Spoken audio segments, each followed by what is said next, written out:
오늘 말씀은 요한계시록 13장 1절로부터 10절까지 말씀입니다. 우리 함께 읽겠습니다. 내가 보니 바다에서 한 짐승이 나오는데 뿔이 10이요 머리가 7이라. 그 뿔에는 10 면류관이 있고 그 머리에는 참남된 이름들이 있더라. 내가 본 짐승은 표범과 비슷하고 그 발은 곰의 발과 같고 그 입은 사자의 입 같은데 용이 자기 능력과 보좌와 큰 권세를 그에게 주었더라. 그의 머리 하나가 상하여 죽게 된 것 같더니 그 죽게 되었던 상처가 나음에 온 땅이 이상히 여겨 짐승을 따르고 용이 짐승에게 권세를 주므로 용에게 경배하며 짐승에게 경배하여 가로되 누가 이 짐승과 같으뇨 누가 능히 이로 더불어 싸우리요 하더라. 또 짐승이 큰 말과 참남된 말하는 입을 받고 또 42달 동안 일할 권세를 받으니라. 짐승이 입을 벌려 하나님을 향하여 회방하되 그의 이름과 그의 장막 곧 하늘에 거하는 자들을 회방하더라.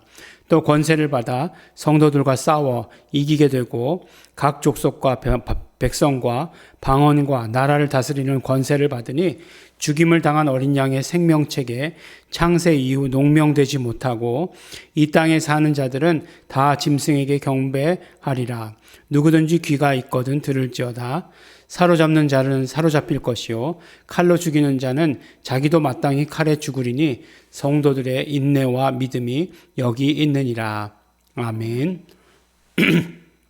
네, 오늘 말씀을 보니까 이제 바다에서 한 짐승이 나오죠. 네, 바다에서 나오는 짐승의 모양이 있는데 이게 뭐 어떻게 생긴 건지 도저히 뭐 알 수가 없습니다. 환상 중에 본 것이고, 그 다음에 이제 분명한 것은 무엇이냐면 뿔이 10이고 머리가 7이고, 네, 어떤 모습인지 잘 모르겠죠. 네, 그런 생물이 있나요? 네, 본 것들이 없어요. 그리고 머리들에는 참남한 이름들이 있더라. 예, 이게 뭐 부르기에도 민망한 이름이었다. 아니면 부르기에도 그런 죄의 이름들 있지 않습니까? 그런 것들, 그런 거가 아니었을까라는 생각을 하게 돼요. 근데 보니까 어쨌든지 바다에서 난 짐승이고, 근데 분명한 건 뭐냐면, 예, 머리 하나가 상하여 죽게 된 것 같더니 그 죽게 됐던 상처가 나았다. 이제 이게 무엇을 상징하는 것이다 라고 이렇게 얘기하는데 무엇을 상징하는 것인지 정확히 잘 모르겠습니다.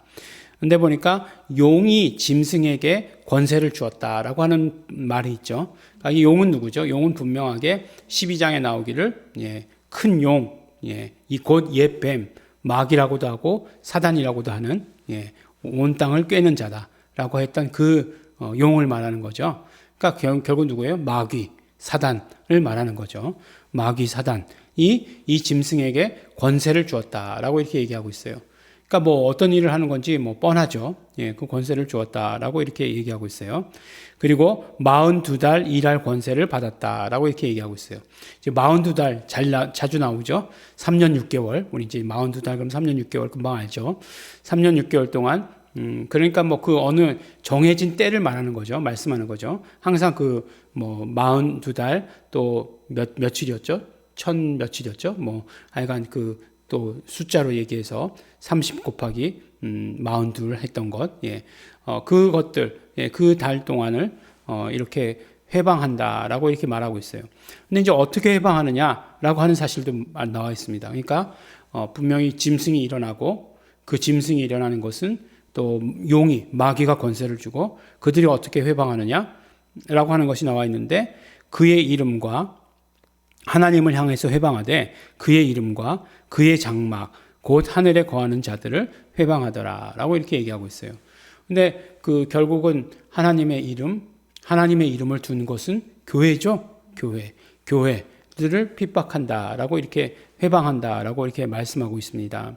또 권세를 받아 성도들과 싸워 이기게 되고, 그러니까 성도들과 싸워서 이기게 되고, 또 각 족속과 백성과 방언과 나라를 다스리는 권세를 받았다라고 이렇게 얘기하고 있어요.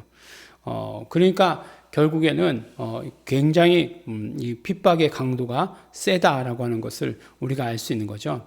그런데 그러면 그 핍박의 강도가 세니까 그걸로 끝이냐라고 하는 것에 대해서 말씀하는데 귀 있는 자는 누구든지 귀 있는 자는 들을지어다 라고 말하면서 사로잡는 자는 사로잡힐 것이요 칼로 죽이는 자는 자기도 마땅히 칼에 죽으리니 성도들의 인내와 믿음이 여기 있느니라 라고 이렇게 말씀하고 있어요.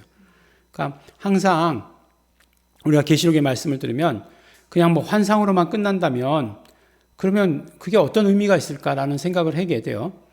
그럼 뭐 나중에 마지막 때에 환란이 있을 거야, 고통이 있을 거야 라고 이렇게 끝난다면 그러면 우리에게 있어서 그것이 어떤 메시지가 될 수는 없잖아요. 뭐 사실을 알려준다는 건가? 뭐 이런 것 정도지 그것이 우리에게 어떤 뭐 은혜를 주거나 뭐 감동을 주거나 하진 않아요. 그런데 마지막에 뭐라고 얘기하냐면 꼭 한 가지씩 그런 상황 가운데서 우리 성도들이 어떻게 살아야 되는가에 대해서 말씀해 주시고 있다는 것입니다. 오늘 말씀 가운데 뭐라고 얘기하고 있죠? 성도들의 인내와 믿음이다 라고 이렇게 얘기하고 있어요. 결국 어떤 얘기일까요? 끝까지 남아야 된다. 그런 말씀이겠죠. 끝까지 남아야 된다 라고 이렇게 얘기하고 있는 거예요. 끝까지 남는 자가 이기는 자다. 이렇게 말씀하는 거죠. 이기는 자가 끝까지 남는 자일까요? 아니면 끝까지 남는 자가 이기는 자일까요?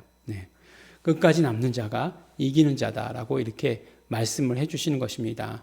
그리고 결국엔 인내와 믿음이 성도들에게 있어서 꼭 필요하다라고 하는 것을 우리에게 말씀해 주십니다. 우리가 정말 우리 신앙생활하면서 꼭 필요한 덕목이죠. 인내와 믿음. 이건 너무너무나 필요합니다. 언제나 오늘 하루도 이 인내와 믿음에서 떠나서는 안 된다는 거예요. 우리가 인내와 믿음을 가지고 이름을 지키면서 교회를 사랑하는 것은 결국 무엇이라고요?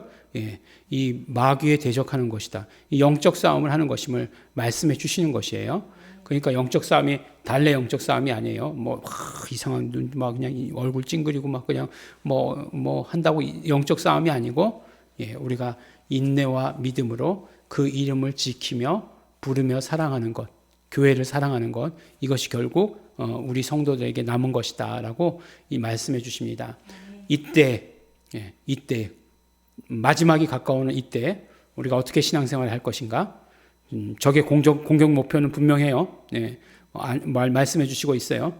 그것에 대해서 우리가 지키고 보존해야 된다. 말씀해 주십니다. 오늘도 그러므로 그 이름을 사랑하고 그 교회를 사랑하고 그 이름이 함께하는 교회를 사랑하고 또 믿음과 인내를 가지고 지키시는 우리 성도 여러분 되시기를 예수 이름으로 축원합니다. 기도하겠습니다. 하나님 아버지 감사합니다. 하나님 아버지, 오늘도 우리가 말씀을 들으며 정말 그 이름이 표적이 된 것을 바라보면서 놀랐습니다. 그러나 하나님 아버지, 우리가 인내와 믿음으로 말미암아 또 하나님의 이름을 부름으로 말미암아 그 모든 것들, 악한 것들, 그 이름 앞에 일절 틈타지 못하도록 아버지 하나님 우리가 지킬 수 있게 하여 주시옵소서.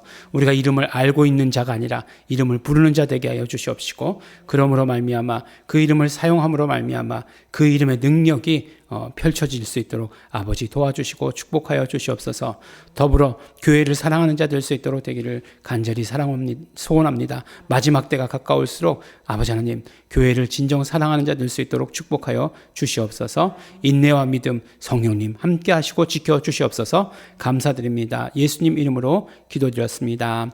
아멘. 그러므로 이 시간 기도하실 때 성령님 함께 하시옵소서. 우리의 입술에 언제나 예수 이름의 고백이 끊이지 않게 하여 주시옵시고, 언제나 인내하며 믿음을 가지고 나아가는 자 되게 하여 주시옵소서. 성령님께서 도와주시옵소서. 통성으로 기도하시겠습니다.